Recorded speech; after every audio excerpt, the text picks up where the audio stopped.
guys, ngayon magluluto ako ng cauliflower. So, ang gagamitin natin, green onion lang, tapos yung cauliflower natin, tsaka yung asin, at tsaka langis mamaya guys. So, ngayon, magpapakulo na ako ng tubig. Yung cauliflower guys, nalinis ko na siya, natanggal ko na siya dito. So, ayan, natanggal ko na yung balat. Kasi tinatanggal ko yung balat niya dito, ganyan. Kasi nga, matanda yung kumain yung matigas. So, ayan, tinanggal ko na siya.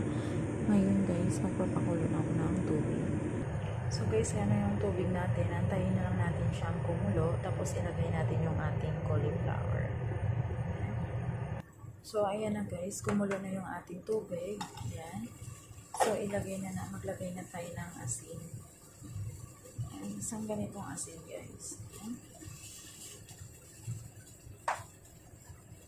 Tapos lagay ko na yung ating cauliflower.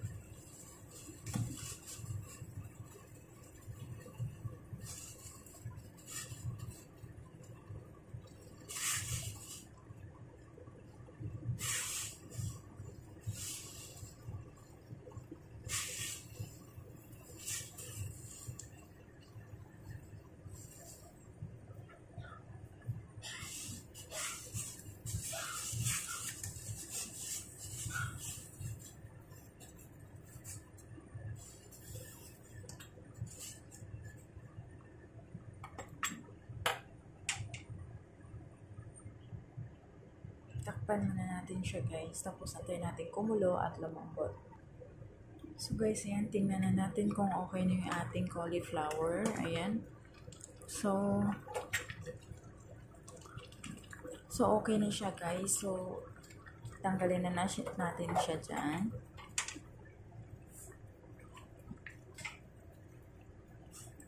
Ayan, patuluin natin siya.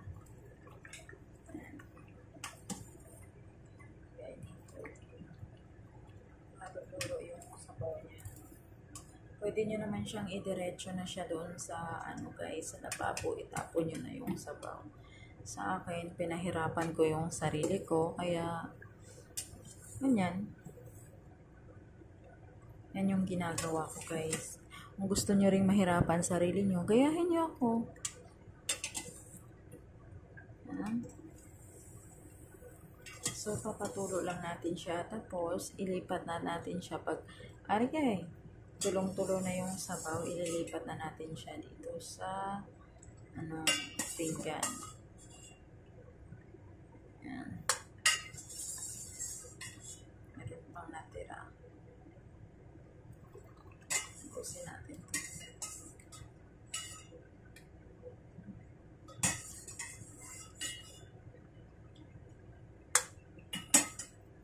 So, ayan na siya guys. I-drain muna natin yung tubig. Tapos, ilagay na natin sa pinggan.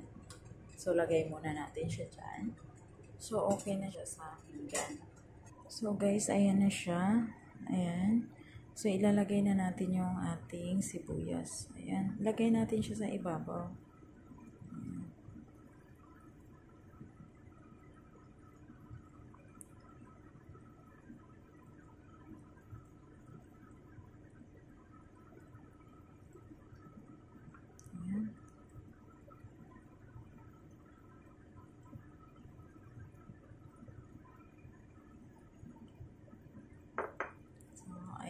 Guys, ngayon magpapakulo tayo, magpapainit tayo ng kawali. Guys, ayan na, magpapainit tayo ng kawali. So, mainit na siya guys. Ilagay na natin yung ating cooking oil. Olive oil yung gamit natin. Ayan. So, tama na yan.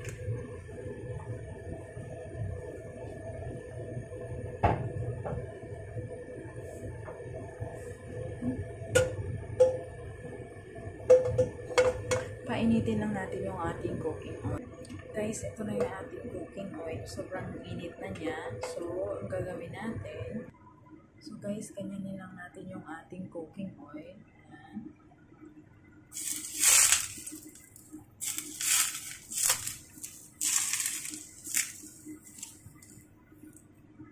So, yun lang.